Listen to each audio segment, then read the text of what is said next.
하나님 말씀을 들고 설 때에 마음 안에 떨림이 있습니다. 시편 12편 6절에서는 하나님의 말씀에 순결하며 흙 도가니 위에 7번 단련한 은 같다라고 말씀하십니다. 이렇게 순결한 하나님의 말씀을 들고 설 때 어찌 떨리지 않을 수가 있겠습니까? 또한 시편에서는 복 있는 사람에 관해서 말씀하실 때 복 있는 사람은 악인의 길을 쫓지 아니하고 죄인의 길에 서지 아니하고 오만한 자의 자리에 앉지 아니하고 오직 율법을 하나님의 말씀을 즐거워하며 그 말씀을 주야로 묵상하는 자로다. 재물에는 정한 재물이 있었고 부정한 재물이 있었는데 소, 양, 염소 이런 것은 정한 재물이었고 낙타나 말이나 돼지나 부정한 재물이었습니다. 그런 거 드리지 않았죠. 거기서 그 정한 재물과 부정한 재물을 나누는 그 기준이 되새김질을 하는가 또 하나는 굽이 갈라졌는가 이런 걸로 나눴습니다. 되새김질을 한다는 것은 하나님의 말씀을 먹고 주야로 묵상하는 것을 말씀드릴 수 있고 굽이 갈라진 것은 세상과 분별된 것을 말씀드릴 수 있습니다. 그래서 우리는 세상의 빛과 소금이라고 말씀드립니다. 돼지는 굽이 갈라졌지만 그냥 먹고 그만이기 때문에 부정하고 말이나 노새나 이런 동물들은 되새김질을 하지만 굽이 통굽이라 부정하고 토끼는 되새김질도 하는데 굽이 없어요. 갈라진 것이 없어요. 이렇게 해서 부정한.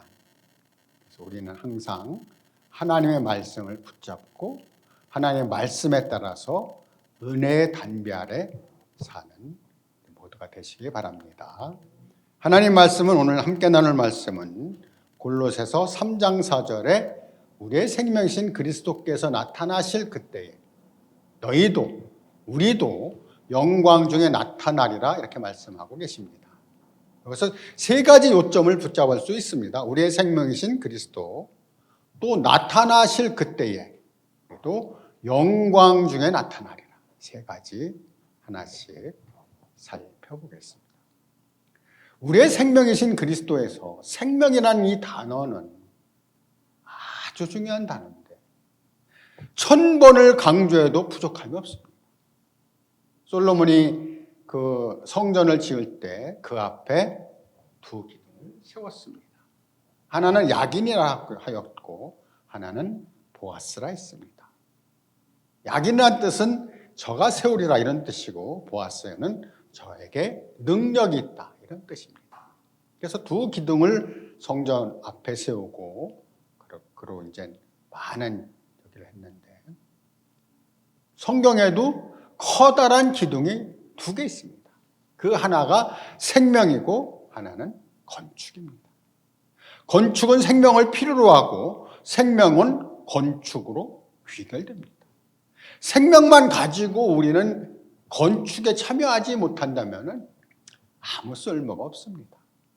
또 생명이 성장하지 않은 사람이 건축에 함께할 수 있느냐? 아니죠. 생명을 반드시 가져야 되는데 그 생명이 바로 거듭남이라는 것이죠.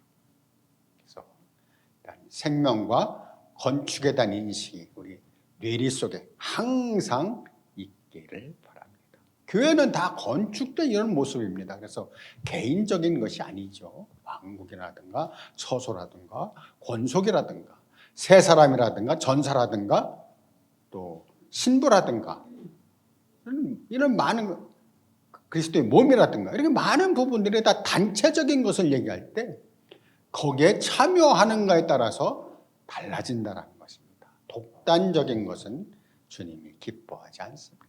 그래서 골로새 4장 3절에서는 평안에 매는 줄로 성령이 하나 되게 하신 것을 힘써 지키라 이렇게 말씀하고 있습니다. 그래서 우리는 그 하나됨을 항상 지켜야 됩니다. 사는 가운데 우리가 의견이 달라질 수 있습니다. 이 달라진 것을 어떻게 조율하고 합하는가가 그게 관건입니다. 내가 배운 모든 것들이 그것이 나로 하여금 다른 사람들과 의견을 달리할 수 있습니다. 그러나 거기에서 하나됨을 우리는 배워야 됩니다. 하나님 아버지께서 가장 싫어하시는 것이 분열과 다툼입니다. 우리에게 10자녀가 있다고 생각을 해봅시다. 10자녀 중에서 5씩 나눠서 분쟁한다면 그 아비된 입장에서 얼마나 가슴이 아프겠습니까? 그래서 우리는 평안에 매는 줄로 성령의 하나 되게 하신 것을 힘써 지켜야 합니다. 이렇게 해서 우리의 생명이신 그리스도에 관한 이런 부분들을 우리는 요한복음에서 많이 찾아볼 수 있는데, 요한복음 14장에서는 내가 곧 길이요 진리요 생명인 나로 말미암지 않고는 아버지께로 올 자가 없으리라 이렇게 말씀하고 있습니다. 그래서 우리는 아버지께로 가는 길이 우리 주 예수 그리스도를 반드시 통해야 한다는 것을 알 수 있는데, 이 길이라는 단어가 우리는 길 하나로 쓰지만 영어에서는 분명히 3가지 이렇게 이상으로 씁니다. 웨이가 있고 로드가 있고 스트릿 거리가 있고 이렇게 있는데, 여기에서 나로 말미암지 않고는 이건 방법이나 어떤 것을 말하는데 웨이, 그래서 마이웨이라는 단어도 있지만 이렇게 하나의 것을 통해서 의지해서 이런 것으로 생각할 수 있습니다. 그래서 내가 곧 길이요 진리요 생명이니 이 생명이란 이 단어를 분명히 붙잡으시기 바랍니다. 또 요한복음 11장에서는 나는 부활이요 생명이니 나를 믿는 자는 죽어도 살겠고 무릇 살아서 나를 믿는 자는 영원히 죽지 아니하리라. 이렇게 죽은 나사로를 살려러 가신 그 예수님께서 이렇게 말씀하셨습니다. 그래서 죽어도 살겠고, 우리는 죽는다는 그 개념에서 많은 경우에 우리가 그 장례문화라는 이런 부분에서는 유교에서 온 것을 많이 받아들이는데 그거 아니거든요. 그래서 주님이 우리에게 분명히 언급하신 것은 죽은 나사로가 아니고 그가 잠들었으니 깨우러 가노라 이렇게 말씀하셨기 때문에 우리의 생각도 그를 깨운다, 내가 잠들었다, 이런 인식으로 그렇게 생활하시기 바랍니다. 신명기 30장에 보면은 19절 20절로 내가 내 앞에 4가지를 두었는데 생명과 사망과 복과 저주를 두었다는 것입니다. 이 4가지를 두었는데 우리 앞에 둔 4가지 중에서 어떤 것을 취하느냐에 따라서 달라집니다. 우리는 많은 경우에 생명을 취하기보다는 사망을 취하기가 쉽고 복을 취하기보다는 저주를 취하기가 쉽습니다. 신명기 28장에서는 복에 관한 부분은 한 15절 참 짧게 나오는데 그 뒤에 나오는 많은 항목들은 저주에 관해서 이렇게 하면 너도 저주를 받을 것이다, 많은 항목들이 있는데 주님이 우리 앞에 두신 것은 4가지. 생명, 사망, 복, 저주. 여기서 우리는 반드시 생명을 취해야 되고 복을 취해야 됩니다. 자, 복에 관한 이런 부분 한번 생각해 봅시다. 복. 내가 복을 안 받았다고요? 아니요. 얼마나 많이 받았는지 모릅니다. 자, 잠을 잘 자는 것도 복이고, 또 식사를 잘 하는 것도 복이고, 화장실을 잘 다녀오는 것도 복이고, 물을 잘 넘기는 것조차도 이게 얼마나 큰 복인지 모릅니다. 걸어 다니는 것도 복이고, 볼 수 있는 것도 복이고, 들을 수 있는 것도 복이고, 얼마나 큰 복을 받았습니다. 그러나 우리는 내가 받은 복에 대해서는 잘 모르고 다른 사람들이 하고 있는 많은 것들을 바라보고 비교를 합니다. 우리는 생명이신 그리스도를 붙잡아야 되고 또 복을 이미 받은 사람이라는 것을 인정을 해야 됩니다. 요한일서에서는 이렇게 말씀하십니다. 태초에 붙은 생명의 말씀에 관하여 너희가 들은 바요, 본 바요, 주목하고 손으로 만진 바라. 우리의 생명이신 그리스도와 요한일서에 나오는 그 태초부터 생명의 말씀에 관해서 그 말씀에 관해서 우리 그리스도를 말씀하고 있는데 말씀이 육신이 되어 우리 가운데 거하시며 너희가 그의 영광을 보니 아버지의 독생자의 영광이요 은혜와 진리가 충만하더라 이렇게 말씀이 되었습니다. 말씀이 육신이 되어 이 땅에 오신 예수님 자신이 곧 하나님이라는 것을 우리는 믿어야 됩니다. 하나님 그분 자신이 말씀 육신이 되어 이 땅에 오셨습니다. 이렇게 우리는 이러한 생명에 관한 이런 부분들을 계속해서 취할 수 있습니다. 자, 생명만 취했으면 이미 끝났을까요? 아니죠. 생명을 취한 것만은 부족합니다. 그러면은 요한복음 10장 10절에서는 어떻게 말씀하고 있는가?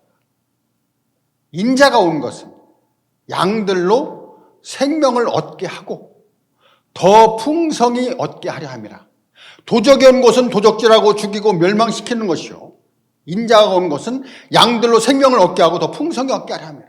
그러면 양들로 생명을 얻게 하고 더 풍성히 얻게 하는 이유가 뭡니까? 그것은 생명 안에서 자라는 것입니다. 생명이 자랄 때 주님이 나를 쓰십니다. 자, 이거는 분명히 내 자신이 인정을 해야 되거든요. 군대를 갈 때 우리는 20살 이상이 되어야 하고 신체 검사에서 아무 이상이 없어야 됩니다. 키, 몸무게 모든 부분이 이상이 없어야 되는데 그 사람이 어린아이라면 군대 갈 수 있습니까? 못 가죠. 그래서 주님이 계속해서 말씀하십니다. 나는 심었고 아볼로는 물을 줬을 때 하나님은 자라나게 하셨나니 왜 자람이 필요합니까? 그리스도의 장성한 분량이 충만한 데까지 이르러야 하는 것입니다. 생명 안에서 성장하는 많은 부분들이 실제가 나에게 있어야 되는 것입니다. 그래서 안에서의 많은 문제들은 분열하고 다투고 싸우고 이런 부분들은 생명이 자라지 않은 데에 원인을 찾아볼 수 있습니다. 많은 사람들이 신천지에 끌려가는데 그 신천지에 끌려가는 그 사람들이 평신도만 간다고요? 아니요. 목회자들도 거기 앉아서 가서 쭈그리고 앉아있어요. 그것이 뭘 얘기하고 있습니까? 생명이 자라지 않았다는 증거를 얘기하고 있는 것입니다. 그가 생명 안에서 충만했다면 생명 안에서 예수 그리스도를 나타내고 예수 그리스도를 포함하고 전하면서 그가 많은 사람들에게 생명을 공급했을 것인데도 불구하고 이단에 끌려가는 그 자체는 내가 생명이 자라지 않았습니다. 인정하는 거라는 거죠. 이 생명의 자람에 관해서 반드시 우리는 주님께 물어봐야 됩니다. 주님, 내 생명이 얼마나 자랐습니까? 생명이 자라지 않았다면 오늘부터라도 이 생명의 자람에 관해서 다시 한번 인식해 주시기 바랍니다. 이 생명의 자람은 우리로 하여금 매일매일 먹는 것을 요구합니다. 자, 육신을 위해서는 우리가 어떻게 먹습니까? 아침, 점심, 저녁, 밤참 물 먹고 커피 마시고 많은 것들을 마십니다. 만약에 내가 40일 동안 금식한다면 나에게 정말로 할 일이 없다는 것을 인정하지 않을 수 없을 것입니다. 그만큼 먹는 것이 중요합니다. 그리고 먹는 것에 대한 즐거움이 있습니다. 우리의 육신을 위해서 이렇게 먹을진데 우리의 영과 혼을 위해서는 얼마나 먹습니까? 그 먹는 것에 관해서 얼마나 우리는 나태하고 게으릅니까? 이 부분을 나는 인정을 해야 됩니다. 우리의 영과 혼을 위해서 나는 계속해서 말씀 먹고 기도하고 찬양하고 할렐루야 외치면서 그 영이 자라게 해야 됩니다. 이 자람이 그만큼 중요한 것은 자람이 없는 많은 사람들에게는 주님이 절대로 쓰시지 않는다는 것과 천국에 들어갈 수 없다는 것입니다. 이렇게 생명은 우리에게 너무나 소중하기 때문에 그 생명을 우리는 나타내야 됩니다. 자, 어떻게 나타납니까? 요한복음 4장에서는 사마리아 여인에 관해서 말씀하고 있습니다. 이 수가라는 동네를 거쳐서 갈릴리를 통과하는 주님이 우물가에 앉았습니다.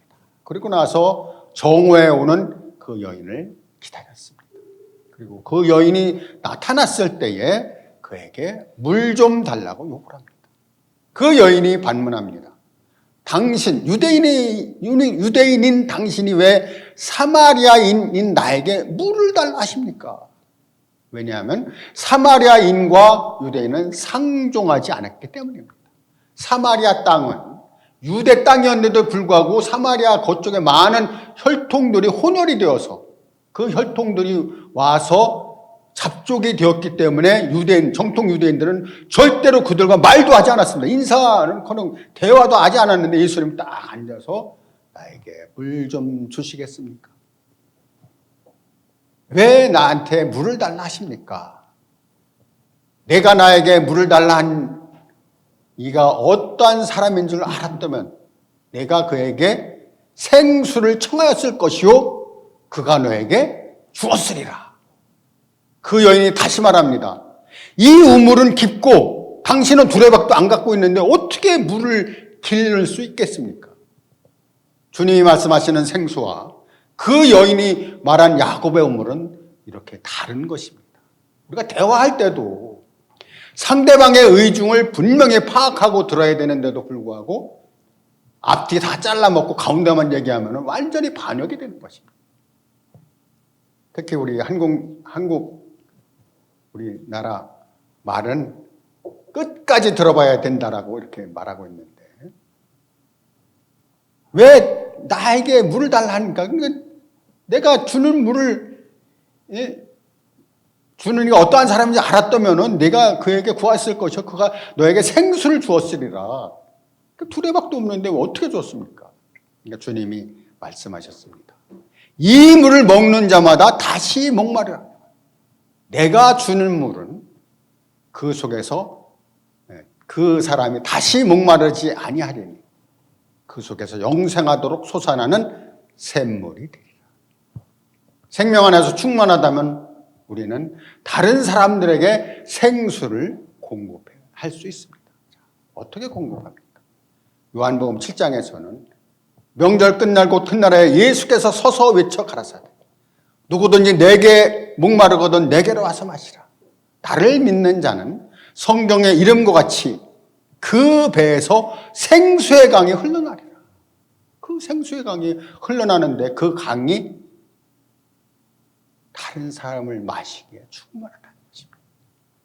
계시록 22장에서는 보호자로부터 생명수의 강이 쫙 흘러내리는데 그 가운데는 정금길이 있고 금으로 된 길이 있고 가운데에 생명수의 강이 흐르고 강 좌우에 생명나무가 있고 생명나무에는 달마다 12가지 실과를 맺히고 그리고 그 12가지 실과를 12달 내내 맺히니까 그렇게 풍성한 과일이 맺히는 생명나무에서 그 잎은 만국을 치료하기 위하였더라. 이렇게 생명수의 강이 흐르는 그림이 우리에게 있지 않습니까? 그러한 그림 안에서 우리는 다른 사람에게 생수를 공급할 수 있다는 것입니다. 우리는 많은 사람들에게 생수를 공급할 수 있습니다.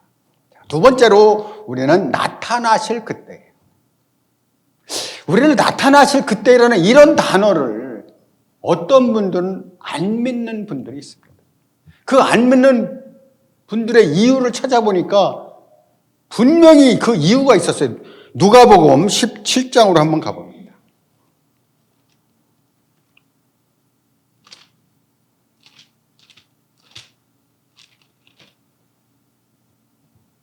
17장 20절입니다. 바리새인들이 하나님 나라가 어느 때 임하나이까 묻거늘 예수께 대답하여 가라사대 하나님 나라는 볼 수 있게 임하는 것이 아니요 또 여기 있다 저기 있다고도 못하리니 하나님 나라는 너희 안에 있느니라. 아멘입니다. 너희 안에, 우리 안에 있습니다. 하나님 나라. 그럼 하나님 나라에 관해서, 왕국에 관해서, 천국에 관해서 세 가지를 말씀드릴 수가 있는데 첫 번째는 천국의 실제입니다. 실제. 예수 그리스도로 말미암아 우리는 천국을 소유했고 천국의 실제를 우리는 교회 생활 안에서 누리고 있습니다. 교회는 실로 천국인 것입니다. 내가 너에게 천국 열쇠를 주리니 음부의 권세가 이기지 못하리라.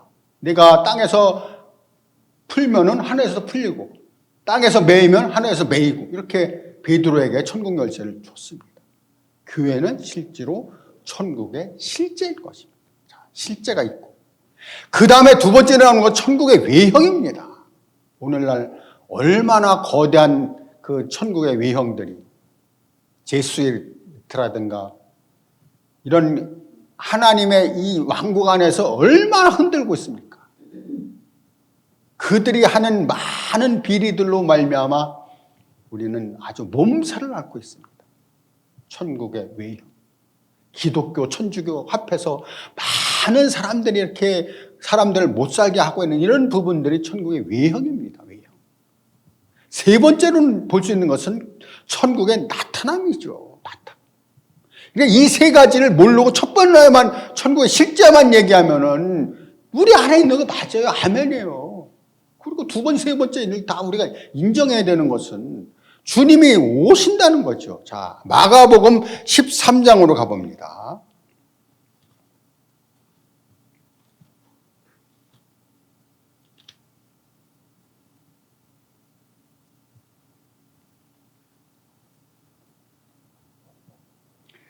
(13장) 24절입니다. 그때 그 환란 후에 해가 어두워지며 달이 빛을 내지 아니하며 별들이 하늘에서 떨어지며 하늘에 있는 권능들이 흔들리리라. 그때 인자가 구름을 타고 큰 권능과 영광으로 오는 것을 사람들이 보리라. 또 그때 저가 천사들을 보내어 자기 택하신 자들을 땅 끝으로부터 하늘 끝까지 사방에서 모으리라. 많은 분들이 이런 말씀을 이렇게 함께 할 때 그것은 예표야. 그런 것은 실제가 아니야. 그건 어떤 것을 이런 얘기를 하나는 아니요. 계시록에서는 이 말씀에 한 가지라도 더하면 너희가 받을 재앙을 그에게 더하실 것이요. 한 가지라도 빼면 너희가 받을 거룩한 성에 참여하는 것을 빼버리겠다는 것입니다. 얼마나 엄중한 말씀입니다. 더할 수도 없고 뺄 수도 없습니다. 이렇게 우리 주님의 다시 오심에 관해서 사도행전 1장에서는 이렇게 말씀하고 있습니다. 갈릴리 사람들아, 어찌하여 하늘을 쳐다보느냐? 그들이 주님이 가신 걸 보고서 멍하니 쳐다보고 있었어요. 어찌하여 하늘을 쳐다보느냐? 누가 얘기했습니까? 주의 사자 천사들이 얘기했어요. 너희가 하늘로 가신 그 예수는 너희가 본 그대로 다시 오시리라. 여기서 그걸 예표라고 빼버려요? 아니요. 그렇게 빼면 안 된다니까. 빼면은 거룩한 성에 참여하는 걸 나를 빼버리겠다는 거예요. 1.1획도 변개할 수 없습니다. 이렇게 갈릴리 사람들에게 그 얘기를 하니까 다시 그들이 와서 생업으로 돌아가지 않습니까? 그리고 기도하고 주님의 다시 오심을 기도. 이 땅에서 우리가 주님의 다시 오심을 소망 삼지 않는다면 고린도서 15장에서는 부활에 관한 이런 부분인데 우리가 바라는 것이 이 생뿐이면 내가 가장 불쌍한 자라는 거예요. 이 생뿐이면 우리가 고난받고 환난받고 이래도 참고 저래도 참고 이 사람에게 두드려 패도 사도 바울은 40에 하나 감한매를 5번 맞았고 돌로 맞고 태장으로 맞고 이렇게 맞고 저렇게 맞고 빠졌는데도 참고 이렇게 참았는데 바라는 것이 이 생뿐이라고요? 이 땅뿐이라고요? 말도 안 되는 얘기예요. 이렇게 주님의 나타나심에 관해서 다른 말에 관해서 미혹되지 않아야 됩니다. 또 한 가지는 너희도 영광 중에 나타나리라. 영광. 얼마나 좋은 말입니까? 주님이 나타나실 그때 우리도 영광 중에 나타난다는 거예요. 영광이라는 단어를 놓으면 그로리 할렐루야. 영광 할렐루야. 그로리. 그 그로리라는 단어가 이 불꽃이라는 그런 뜻도 포함되어 있어요. 아주 찬란한 그로리. 그 영광 중에 나타난다고 할 때 마태복음 17장에서는 이 영광이라는 단어를 한번 볼 수 있는데 그때 주님이 모세와 엘리야와 함께 변화산에서 나타난 모습이 보입니다. 그 모습을 마태복음 13장에서 묘사하고 있는데 그때 베드로가 이렇게 졸며 이렇게 있다가 보니까 너무 좋거든요. 그러니까 주님께 이런 제안을 합니다. 주님, 여기가 좋사오니 얼마나 좁으면 여기까지 좁사오니. 우리가 초막 셋을 짓때 하나는 주님을 위해, 예수님을 위해서, 하나는 엘리야를 위해서, 하나는 모세를 위해서 하리이다. 우리가 집을 한 3개 짓겠습니다. 여기가 너무 좁사오니. 그러니까 모세는 율법의 대표고 엘리야는 선지자의 대표죠. 율법과 선지자는 요한의 때까지라 주님이 선을 걷기 때문에 그들을 싹 데려가면서 주님의 영광만 나타나고, 그리고 하늘에서 음성이 있었습니다. 이는 내 사랑하는 아들이요 내 기뻐하는 자니 너희는 우리 주 예수 그리스도 그의 말을 들으라. 우리 주 예수 그리스도의 영광만 바라보고 합니다. 영광에 관한 이런 단어를 우리는 조금 더 한번 살펴보겠습니다. 내가 지금 보고 있는 것이 실제입니까? 많은 사람들이 보고 있는 이것을 실제라고 얘기를 해요. 이거 있어, 사실이야. 저는 그렇게 믿지 않습니다. 다 허상입니다. 왜 허상입니까? 없어질 것이기 때문에 그렇습니다. 그럼 나의 실제는 언제입니까? 지금이 나의 실제라고요? 그렇게 믿지 마십시오. 내가 오늘 휠체어를 타고 왔다고 휠체어를 믿고 삽니까? 이건 허상이야. 이렇게 믿고 살아야 되는 거죠. 주님이 우리를 영광 중에 나타나게 할 그때는 다 없어진다는 것입니다. 세월이 다 얘기를 해주는데 우리는 모든 것들에 관해서 내가 지금 하고 있는 모든 것들이 허상이다라는 것을 인정을 해야 됩니다. 잘 먹고 잘 살았던 수많은 사람들의 그 면면을 보면서 마지막에 그들이 그것을 싸갖고 간 적이 있나요? 올 때도 그냥 적신으로 왔고 갈 때도 그냥 가는 건데, 다 이 땅에 있는 것을 누리다가 다 놓고 가는 건데 내 거가 어디 있습니까? 내 거가. 그렇게 속지 마십시오. 우리는 그 영광이라는 단어를, 그 단어 하나만 붙잡아도 가슴이 벅차야 됩니다. 그래서 주님이 말씀하시는 것은 영광의 소망이라는 거, 우리 갖고 있는 소망이 영광의 소망이라는 거. 그 소망이 없으면 얼마나 힘들겠습니까? 크리스찬이라는 그 단어 하나로 이집트 얘기를 한번 해보겠습니다. 이집트에서는 주민등록증에다가 크리스찬 아주 새겨놨어요. 나는 하나님을 믿는 백성 크리스찬. 이렇게 써. 이 사람들이 생활을 하는데 공무원 절대로 안 되죠. 장사 절대로 안 돼. 왜? 차릴 수도 없고 차렸던 늘 크리스찬이 기독교야. 거기 가지 마. 하는 게 없어요. 되는 게 없어요. 할 수가 없어요. 살 수가 없어요. 그래서 그들이 먹고 사는 호구지책이 쓰레기 더미를 뒤지고 종이를 주고 페이지를 주고 이렇게 사는 이런 모습들에서 얼마만큼 내가 대한민국에 사는 것이 감사한지 모릅니다. 주님의 주권적인 안배로 1953년도 휴전되는 해에 제가 태어났지만 부모님의 고향이 이북이기 때문에 주님의 주권적인 안배가 없었다면 나는 이북에서 벌써 생을 마감하고 태어날지도 안 할지도 모르지만 태어나고 끝났을 거예요. 주권적인 안배로 대한민국에 와서 태어나서 여기에서 하나님 말씀, 그 순결한 말씀을 증거하고 있다는 내 자신이 얼마나 주님께 감사를 드려야 할지 모릅니다. 우리 이 3가지 말씀에서 우리의 생명이신 그리스도 나타나실 그때 영광 중에 우리도 나타난다는 이것을 꼭 붙잡으셔야 됩니다. 얼마나 많은 고통이 있습니까? 아까 말씀드린 이집트만의 그 고통이 아닙니다. 예수 그리스도를 믿는다는 그 이유 하나만으로 우리는 많은 고통을 받고 있습니다. 만약에 내가 예수 그리스도를 믿지 않는다고 그러면 세상에서 사업도 잘하고 잘해봐. 잘해. 예수 그리스도 십자가에 못 박인 세상이 우리를 대접해 준다고요? 그러면 참 크리스찬이 아니든지 한 발은 교회에 한 발은 세상에 담그고 있는 양다리 걸치는 사람인지 그럴지도 모릅니다. 그러나 하나님을 믿는다는 그 이유 하나만으로 우리는 도처의 세계 곳곳에서 핍박받고 있는 크리스찬이 많다는 것을 인정을 하셔야 됩니다. 특별히 북한에서 지하 감옥에서 신음하고 있는 우리 믿음의 형제들이 얼마나 많은지 아십니까?